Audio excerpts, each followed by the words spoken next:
All right, chapter 14, Florence and the Early Renaissance. Um, the Renaissance was a time of transformation, and Florence was really at the hub of it in a lot of ways, which is why we're spending so much time on Florence. Again, personally, I'd rather see us spend a little bit more time on some other areas as well, but this is what we got.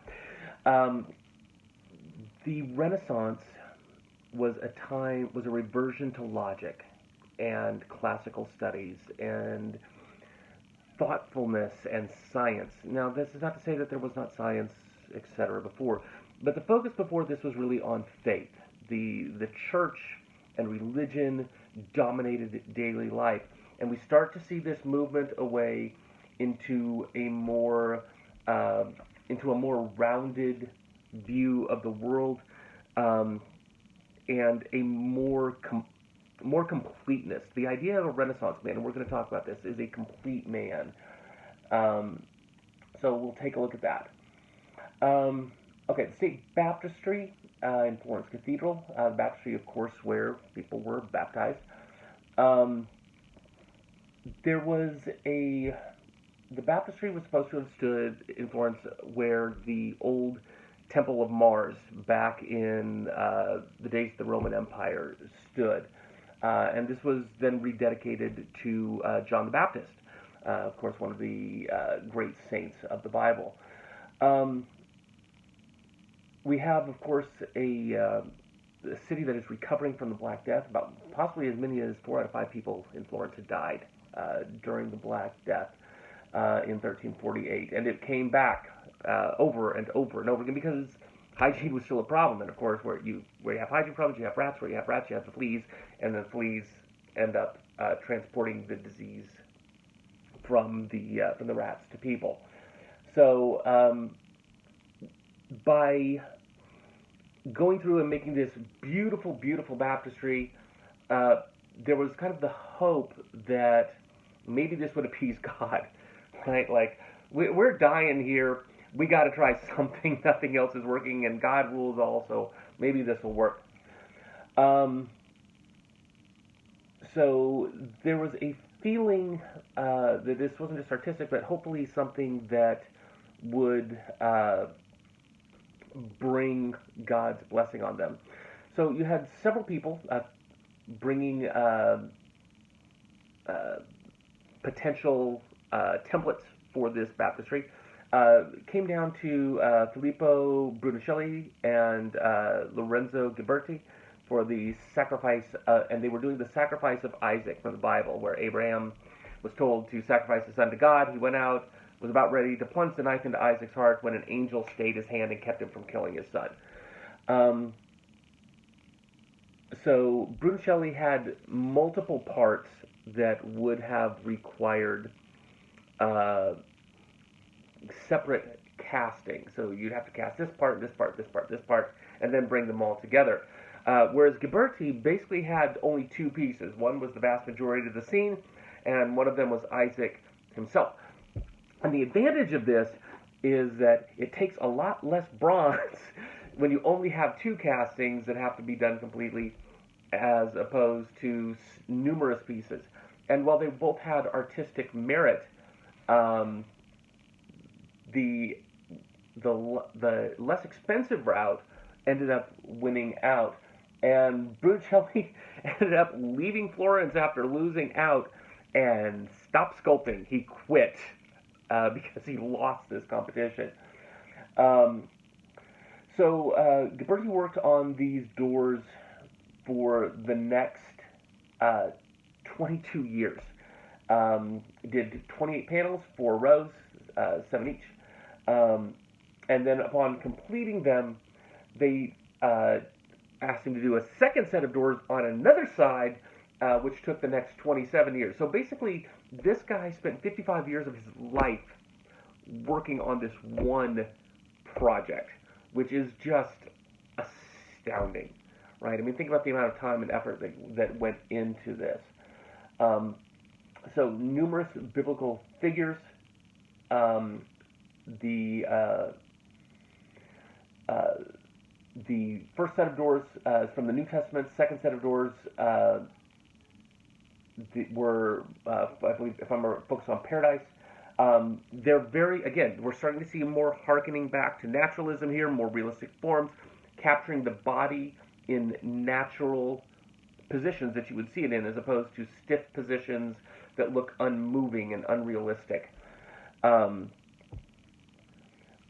the medieval artists kind of looked at the natural world as flawed, as this doesn't live up to the divine. But and so trying to capture it realistically was not really the goal. Whereas in the Renaissance, they're like the real world is an expression of the divine. God made this. Okay, God made this world, and so it is our job to capture the beauty of what God made as carefully as possible. Um, One of the panels, and I wanted to just point this one out there on 487, is the meeting of Solomon and Sheba. And it carried some political significance because this expressed the desire of the Roman Catholic Church to hopefully be able to reunite with uh, the Orthodox Church in the East. Um, okay, so going to 488, talking about scientific perspective and naturalistic representation. This is where we start to see things like the horizon, right, where lines converge to show depth in ways that we really haven't seen before. And this is linear perspective, where you take three-dimensional space and you're able to represent it on a two-dimensional surface. Okay. Um, uh, Vasari, the quote there, design is the imitation of the most beautiful things of nature in all figures, whether painted or chisel, and this requires a hand and genius to transfer everything which the eye sees exactly and correctly, whether it be in drawings, on panel paper, or other surface, both in relief, okay, to where it like stands up from the surface, and sculpture. And Brunelleschi is the first one to really capture this of scientific perspective. Um, he looked at the Arabic science of optics to understand how the eye perceived depth, and then how that could possibly be transferred onto a page or onto a sculpture. Um, and he also looked at Roman ruins and then plotted those onto a surface, onto paper. Okay. Um, so this was then Alberti, okay, the architect, looked at painting as an intellectual pursuit designed to replicate nature as exact as possible. Um, and the painting should be based on one point perspective, okay? And to where we have, this is where we're talking about the vanishing point, right? To where the lines come together until they meet, and that's the vanishing point, where you can't see anything past that. Um, and then parallel lines on the picture plane. The two-dimensional surface of canvas conceived as a window through which the viewer perceives the three-dimensional world. Okay, and the vanishing point is opposite of the vantage point. In other words, where the person looking stands. Okay, so if I'm here, that's the vantage point, and then in the distance opposite of me is that vanishing point. Okay. Looking at Macasio, so we're 492 and 493. Um, we see the scheme of the central mystery of the Holy Faith. God is Father, Son, and Holy Spirit. This is the page on 411, all coming together. Okay. Um, and again, the natural work to bring these lines into perspective. Atmospheric perspective, 493, helps with this. Basically, there's like this haze in the atmosphere that kind of makes things less distinct, because as these things are further away, they're not as clear. Okay, so the idea that, okay, things further away are not as clear, why should we make things crisp in the background when as we look at them naturally, they're not as crisp. They blend. And so we start to see this effect there on 493, um, as well as the diminishing size. Right, they get further away, so they should be smaller, as opposed to what we saw last chapter, right, where Mary was more important, so she was bigger, not because she was actually bigger, but because she was more important. And this idea goes away. Okay.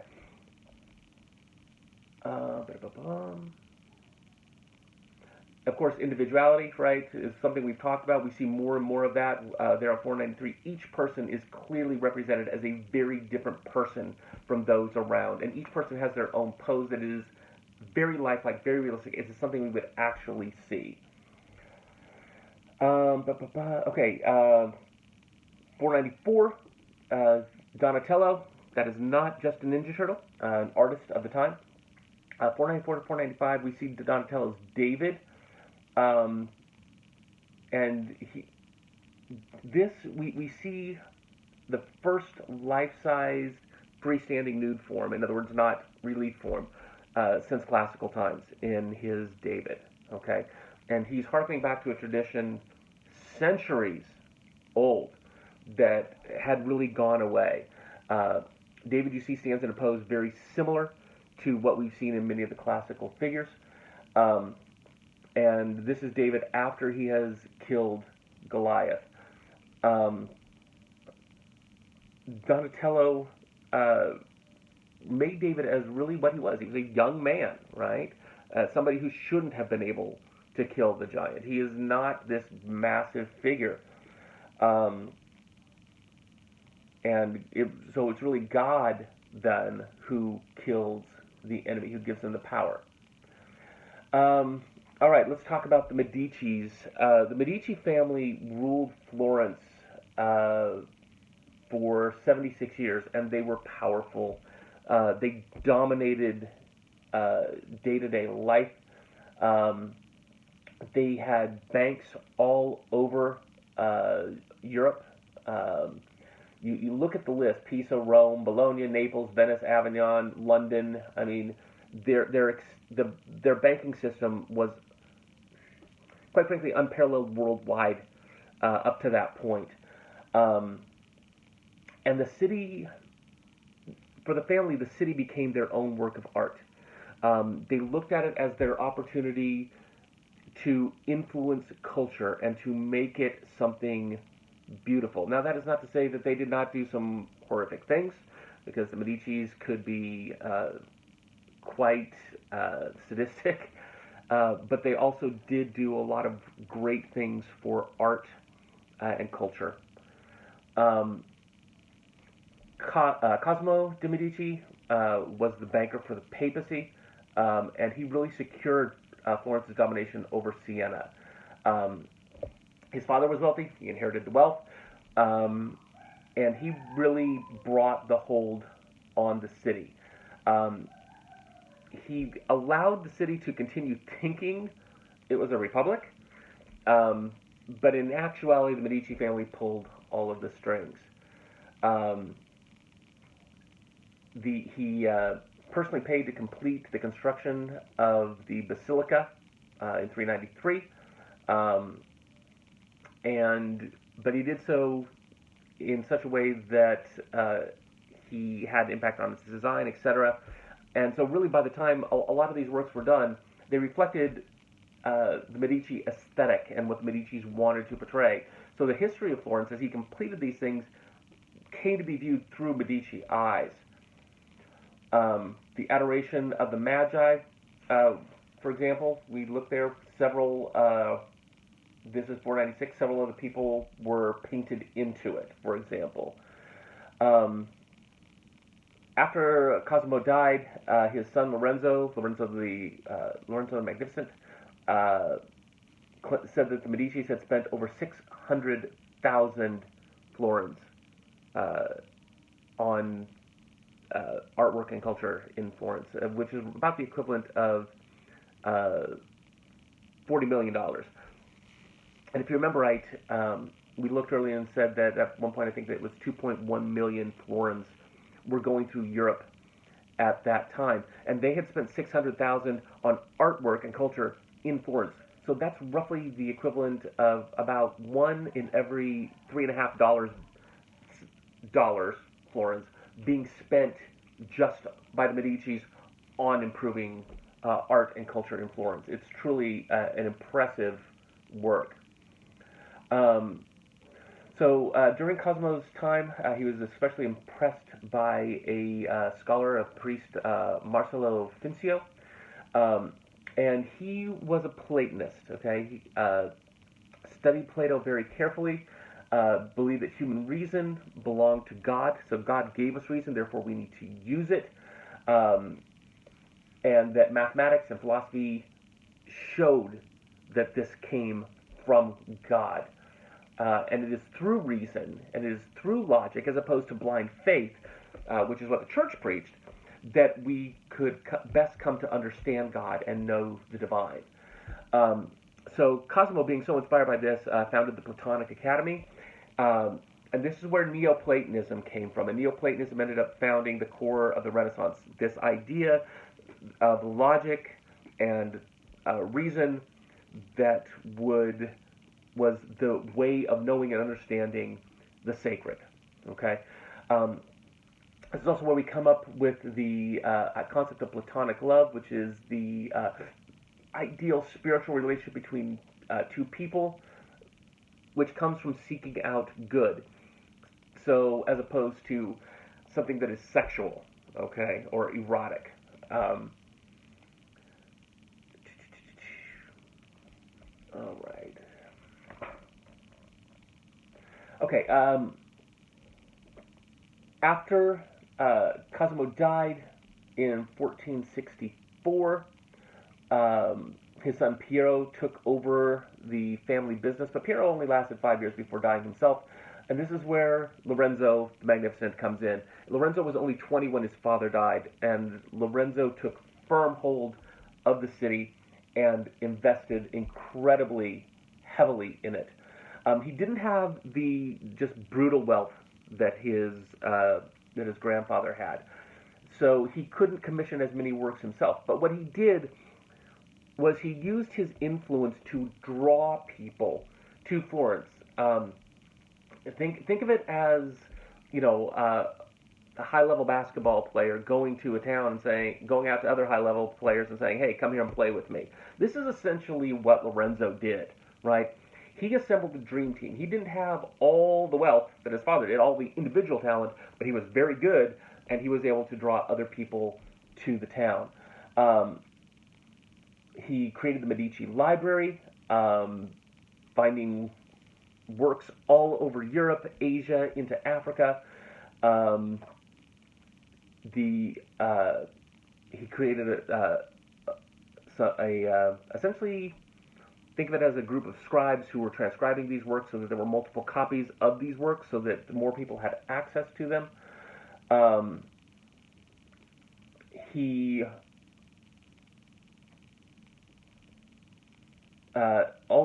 he also brought Michelangelo to Florence, and this became very important because Michelangelo, of course, one of the other, yes, still not a Ninja Turtle, one of the other great artists and sculptors of the era that would function out of Florence. Lorenzo loved music as well. He had his own music master, Heinrich Isaac, and Lorenzo was no slouch at music himself, and so they worked together on several songs, and we actually have a lot of them still. Um, they're a genre called the frotola, which means nonsense or fib, and they're just these light-hearted, fun pieces. Poliziano was a humanist and a poet of the time.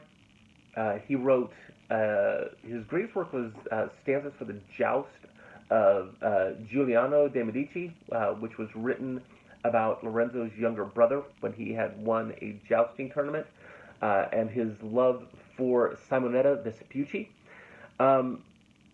He was writing this long work. It was supposed to be a multi-volume collection.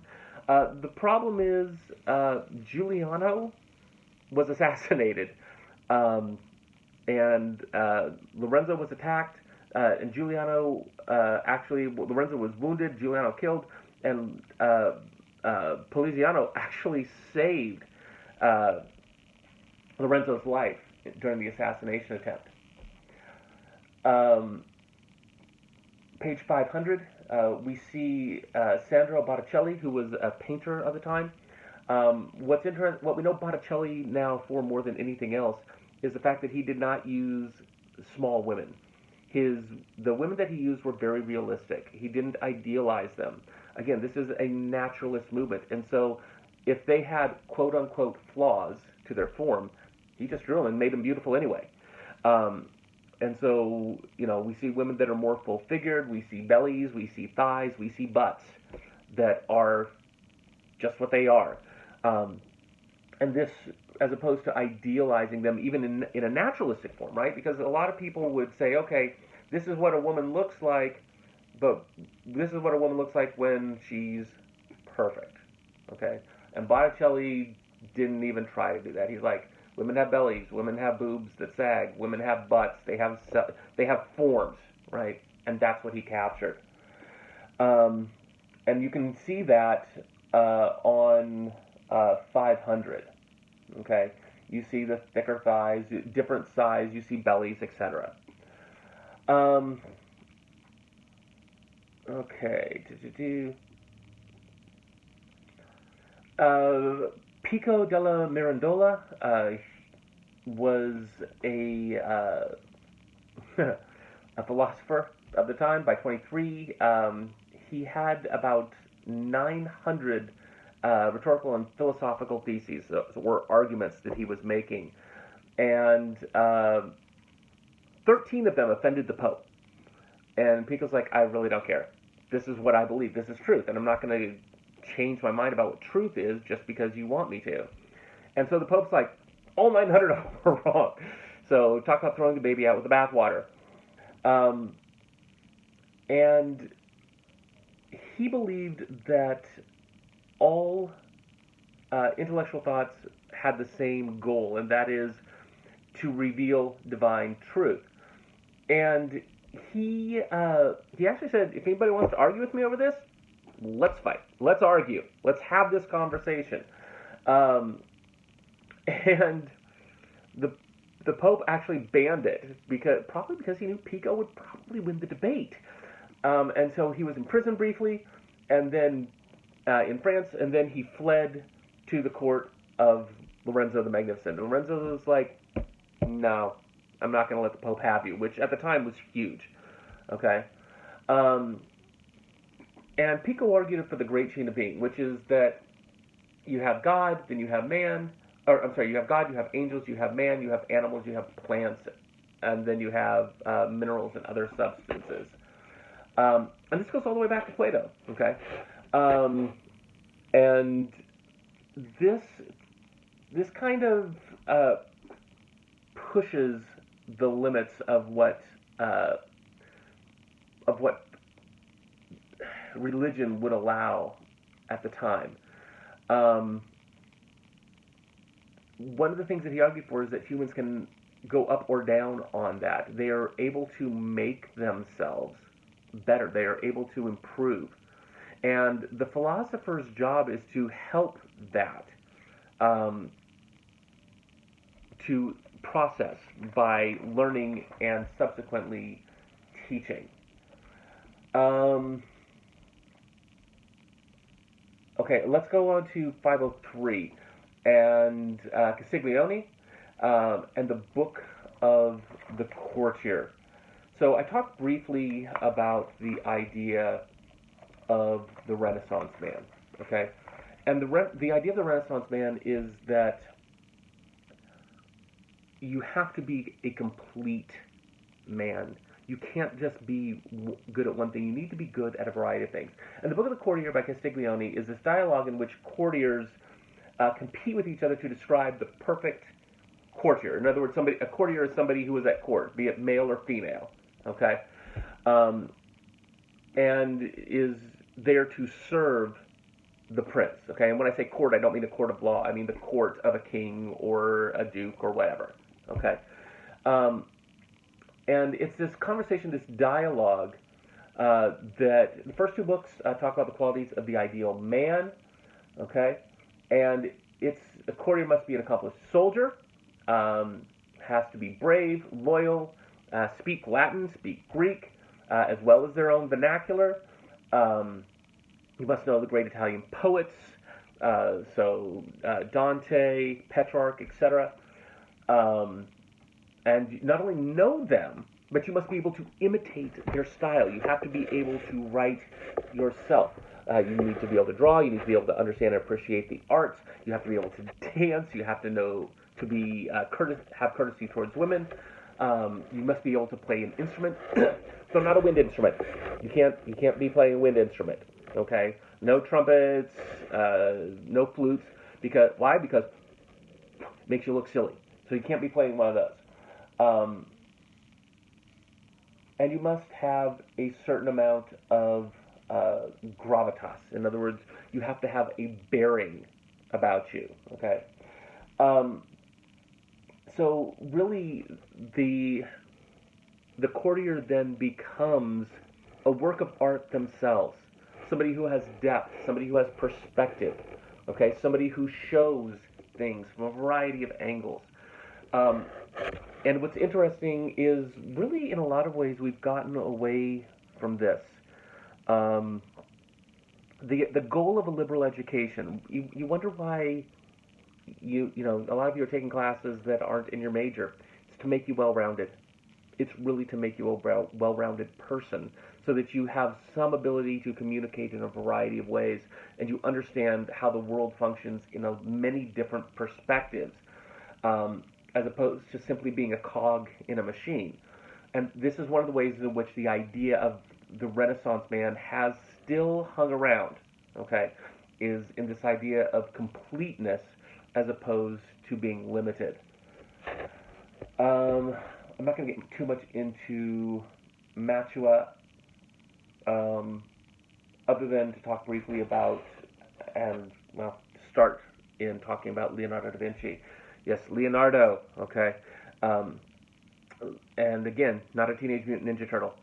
Nor was Donatello.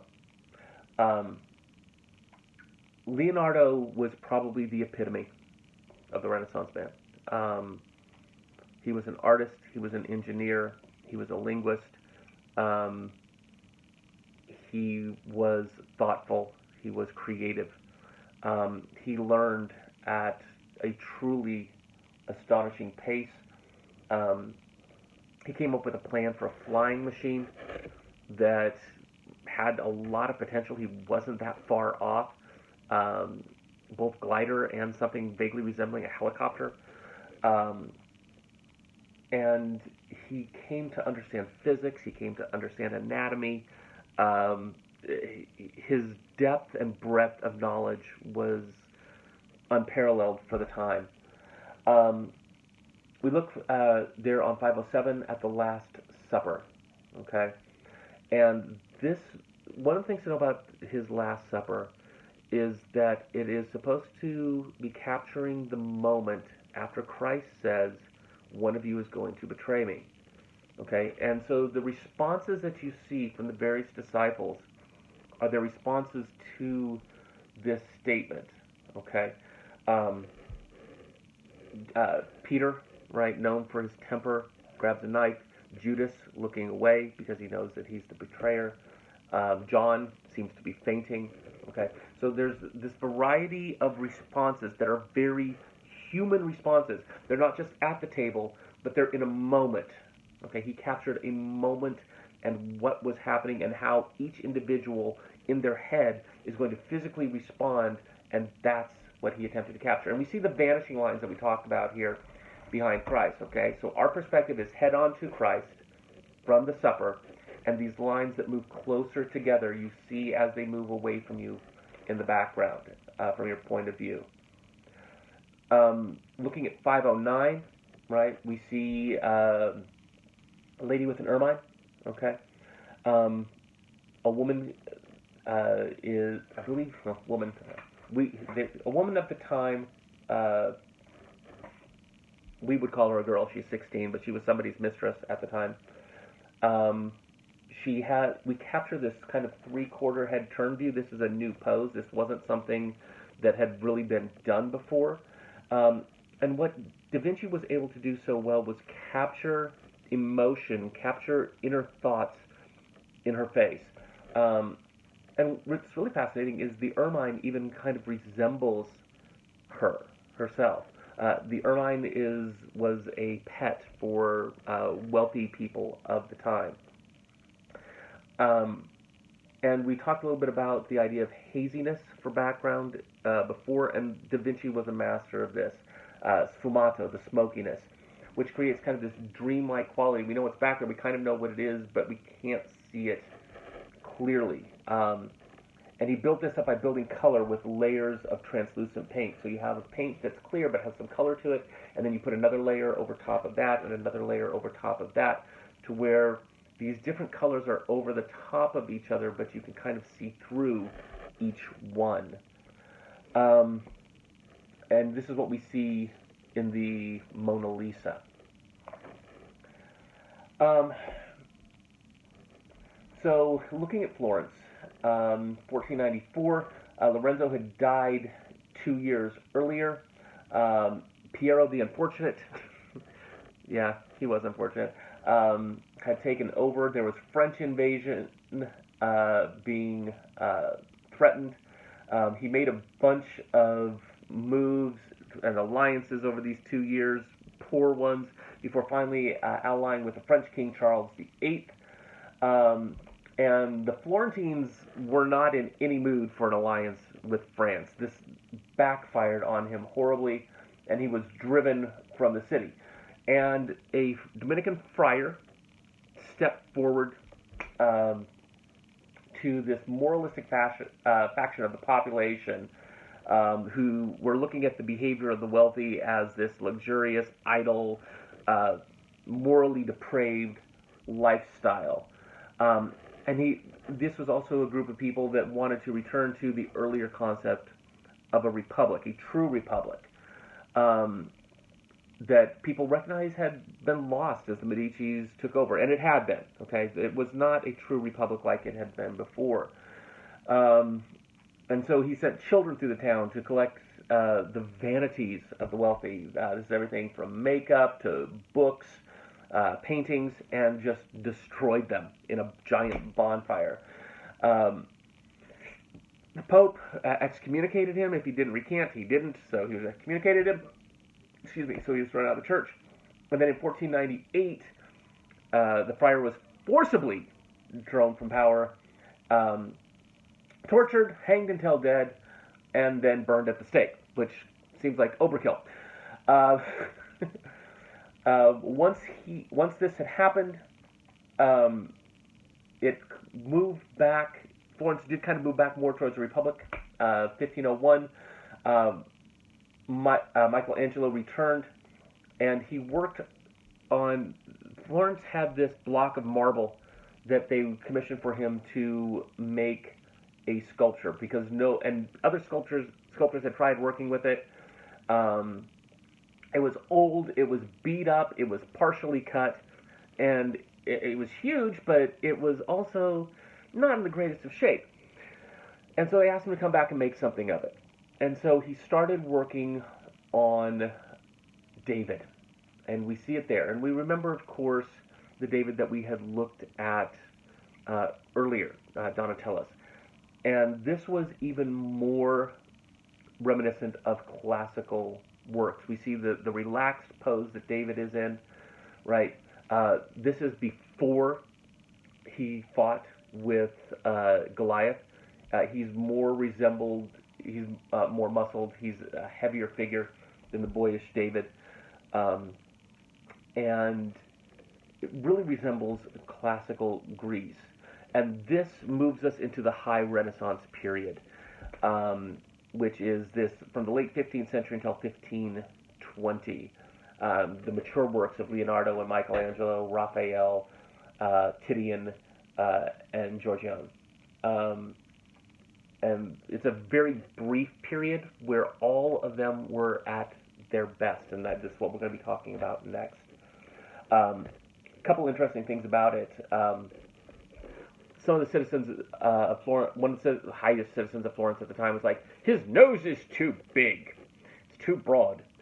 And Michelangelo, knowing that he had absolutely made the nose perfectly, he got up there and he had a bunch of granite dust in his hand. And so he goes up there and he starts pretending to chisel while dropping the dust from his hand. And he does that for a few minutes and he comes back down and they're like, oh yes, that's better, that's perfect. And he had done nothing to it. And the other thing that we have is some of the citizens attempting to get back to a more holy state of mind objected to the fact that David was nude, and so they actually made a little skirt to put on him so that the nudity would not offend anybody. So, all right, we are going to move on to chapter 15 next. Please don't forget to do your discussion boards. That is attendance, and it is a lot of points. So, have a good one.